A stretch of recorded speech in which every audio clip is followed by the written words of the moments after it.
In this video, you'll learn how to identify the most practical setup for a solar hot water system based on the needs of the climate, building and the householders. In passive systems, also known as thermosiphon systems, the tank sits above the collectors. Colder water sinks into the collectors, whilst warmer water rises unassisted from the collectors into the tank.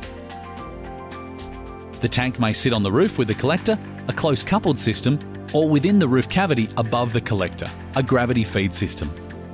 With these systems, the roof support structures must be strong enough to handle weights of up to 800 kilograms. Active systems use a small pump to move water between the collectors and the tank. The location of the tank can be within the roof or on the ground. Each type of system has advantages. A passive system is space-saving and is easy to maintain with no moving parts. An active system is unobtrusive, lightweight, can use an existing tank, and the tank can be located closer to where hot water is used, reducing heating loss in pipes, but the pump uses some energy. There are two collector types to choose from: flat plate and evacuated tubes. Evacuated tubes have the advantage of receiving perpendicular radiation for a greater part of the day. This, combined with their vacuum insulation, means good winter performance. Flat plate collectors, particularly if purchased as part of a closed couple system, can be more affordable than evacuated tube collectors. However, the prices of evacuated tubes has fallen in recent years.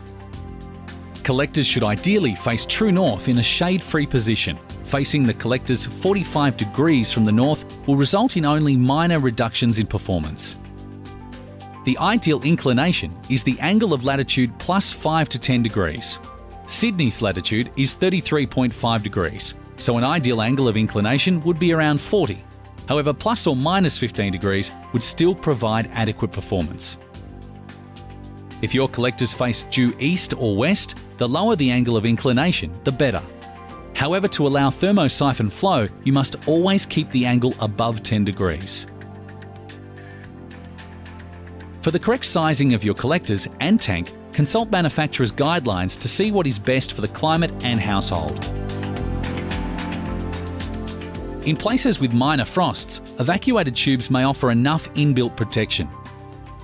In climates with regular frosts, indirect or closed-loop systems are the most popular and reliable form of frost protection.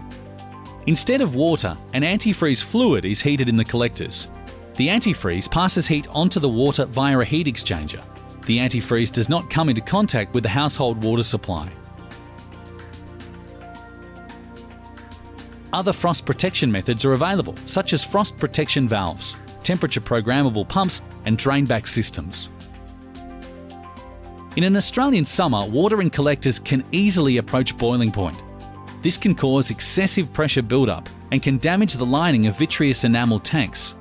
The Australian standards state that solar hot water systems must provide over-temperature protection without draining water, so a temperature pressure relief valve is not enough.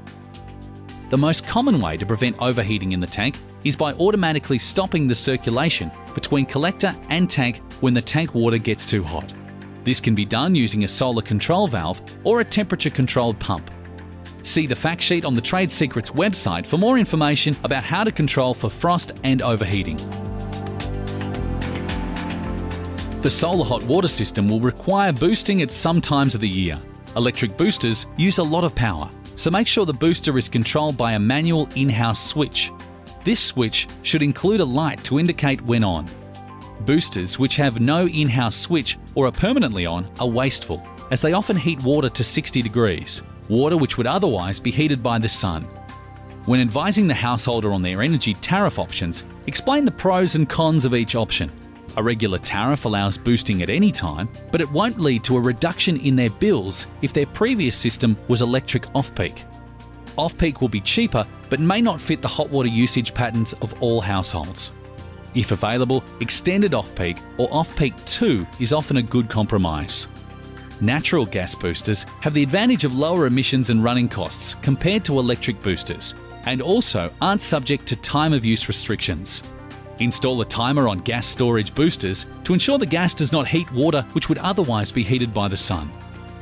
So, select the system for the climate and use appropriate temperature controls. locate the collector and tank to maximise performance, install a manual boost switch, and connect to a tariff which minimise emissions and costs.